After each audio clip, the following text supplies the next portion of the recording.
Double سواری کے جرم میں دونوں میں سے کسی کا چالان نہیں کر سکتے.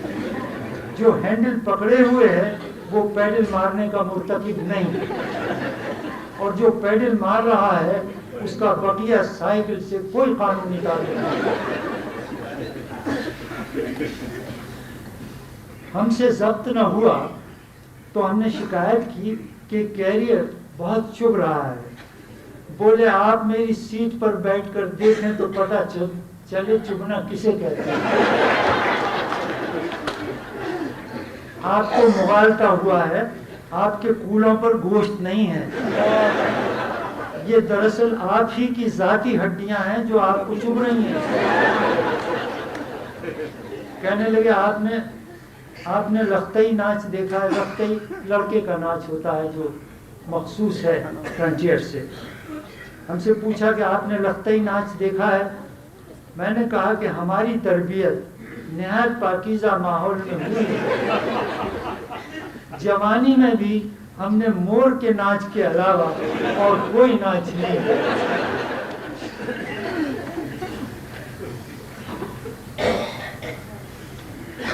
چھوڑتا جاتا ہوں.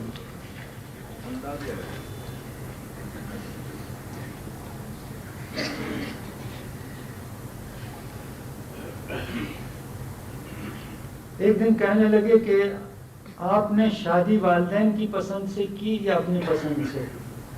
تو میں نے پوچھا کہ کس کے والدین؟ کہنے لگے میرا مطلب ہے شادی والدین نے طے کی یا اپنی پسند سے طے کی؟ میں نے جواب دیا کہ میں نے اپنی بیوی کی پسند کی شادی کی. رکوع میں چلے گئے. کہنے لگے اپنی شادی تو اس طرح ہوئی جیسے لوگوں کی موت واقع ہوتی ہے، یعنی اچانک اور بغیر مرضی کی.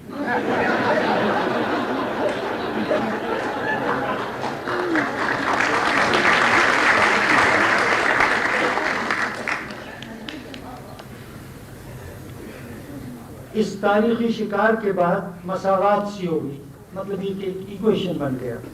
نہ کوئی بندہ رہا اور نہ کوئی بندہ نواز. استاد و شاگرد کا فرق مٹ گیا. ان کے ذمہ ہمیں بینکنگ سکھانا تھا، تمباکو کی بزنس سے متعلق وہ ہمارے استاد تھے. مطلب یہ کہ دونوں ایک دوسرے کے استاد ہو گئے اور نجی معاملات میں بھی ایک دوسرے کو نہ صرف غلط مشورے دینے لگے بلکہ ان پر سختی سے عمل بھی کرنے لگے. شام کو توڑ کے وقت ایک دوسرے کے کام میں ہاتھ بٹاتے. باہمی صلاح و مشورے کے بغیر ہم نے کبھی کوئی غلطی نہیں کی.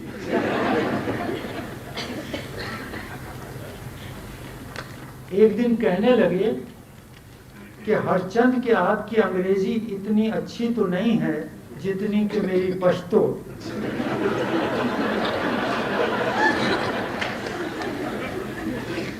تاہم ایک درخواست انگریزی میں اس مضمون کی لکھ دیجئے کہ مجھے فوراً ترقی دے کر مردان کا مینیجر بنا دیا جائے. زور پیدا کرنے کے لیے آخر میں یہ بھی بڑھا دیجئے کہ مقرر آنکھیں اس علاقے میں بینک کی جو رقمیں ڈوبیں گی انہیں سوائے میرے کوئی تخمیر وصول نہیں کر سکتا. تخمیر ان کا خاص لفظ تھا اور یہ ایبریویشن تھا تخم خنزیر کا. اسے وہ تخمیر کہتے تھے. کہنے لگے کہ پشتو میں ایک کہاوت ہے کہ جس علاقے کا ہرن ہوتا ہے وہیں کے کتوں کے قابو چڑھتا ہے. اس کا لفظی ترجمہ کر دیجئے.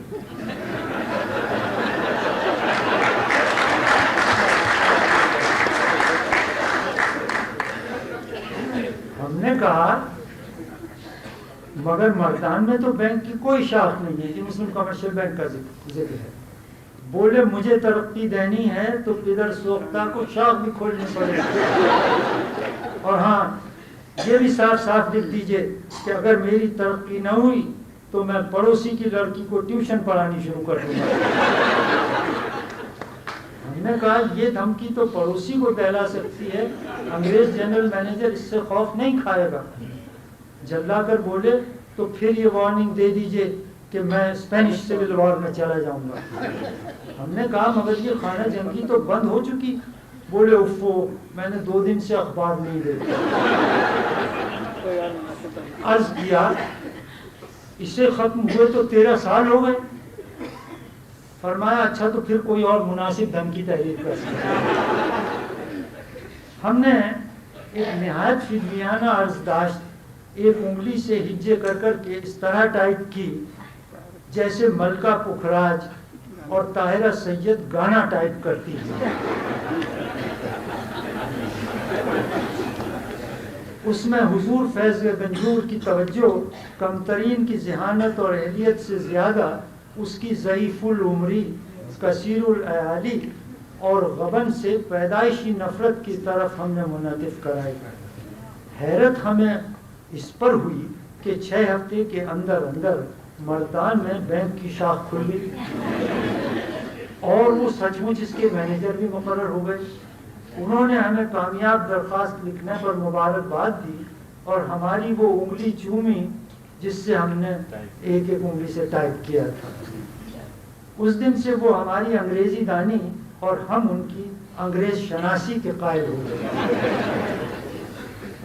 یہ ان کی محبت تھی کہ اٹھتے بیٹھتے ہماری عرائض نویسی کی داد دیتے، ورنہ انہی کے بقول پھنسی ہوئی گھوڑی نکلوانے کے بعد کون کسی کو پہچانتا.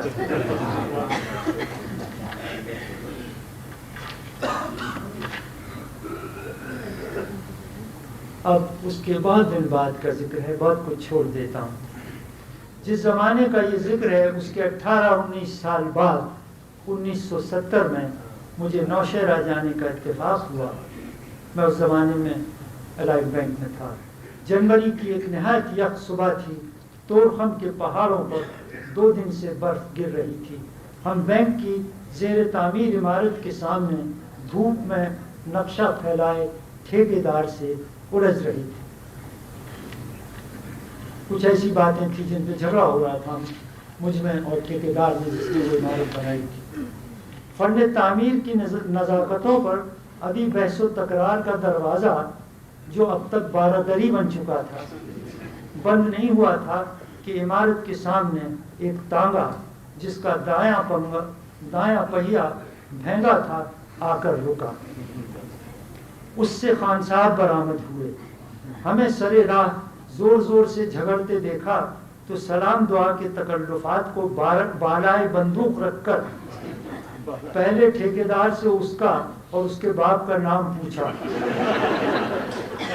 اور پھر اس کا نام میں ولدیت لے کر گالیاں دینے شروع کر.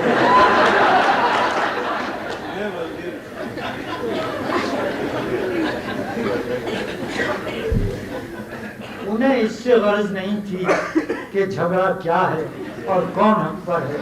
وہ دوست کے ساتھ آئے